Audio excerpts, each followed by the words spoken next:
अस्सलाम वालेकुम दोस्तों, क्या हाल है आप सबका। उम्मीद करता हूँ कि आप सब खैरियत से होंगे। दोस्तों, आम तौर पर आपने कई ऐसे लोगों को देखा होगा जो अपने नाखून को अपने ही हाथों से कुतर या काट रहे होते हैं, और ये आदत हमारे माशरे में आम पाई जाती है।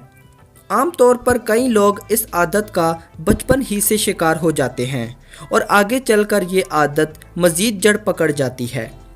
मगर सवाल ये है कि लोग इस आदत का शिकार क्यों होते हैं, या वो क्या वजूहात हैं जिनके बाहिस लोग इस आदत का शिकार हो जाते हैं। दोस्तों, एक रिपोर्ट के मुताबिक ऐसे अफराद आम तौर पर गैर मुतवाज़िया शख्सियात के मालिक होते हैं, जबकि इस मर्ज़ में मुब्तला अफराद का ख़ानदानी पस मंज़र भी इंतहाई गैर महसूस यानी परेशानी वाला होता है। ज़िंदगी गुजारने के लिए हर शख्स को एक मुतवाज़न ज़िंदगी की ज़रूरत होती है। आम तौर पर जज्बाती लोग या मतलूम मिजाज लोग मसाइल का हल निकालने में दुश्वारी का सामना करते हैं। इसके बाहिस वो नाखुनखोरी शुरू कर देते हैं। नाखून कुतरने के मुतालिक एक और नया पहलू भी सामने आया कि मुहक्किकीन का कहना है कि नाखून कुतरने वाले लोग आम लोगों के मुकाबले में ज़्यादा कमाल परस्त या अपना काम ज़्यादा अच्छे तरीके से सर अंजाम देने के काबिल होते हैं।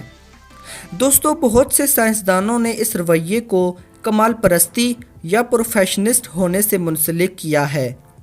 कैनेडियन साइंसदानों के मुतालिक भी वो लोग जो कि नाखून कुतरने की आदत का शिकार होते हैं, वो लोग अपना काम पूरे तरीके से मुकम्मल करने पर यकीन रखते हैं।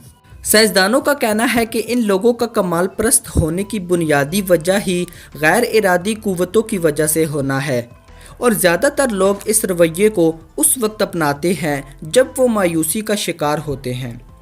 एक तहकीक में ये भी कहा गया है कि जो लोग बेचैनी की वजह से नाखून कुतरने का अमल करते हैं, ऐसे लोग कमाल परस्त शख्सियत के मालिक होते हैं। दोस्तों, ये थी आज की हमारी छोटी सी वीडियो। अगर आपको वीडियो पसंद आई हो तो इसे लाइक करें, शेयर करें और कमेंट करें। अगली वीडियो आने तक अपना ख्याल रखिएगा। Thanks for watching. खुदा हाफिज़।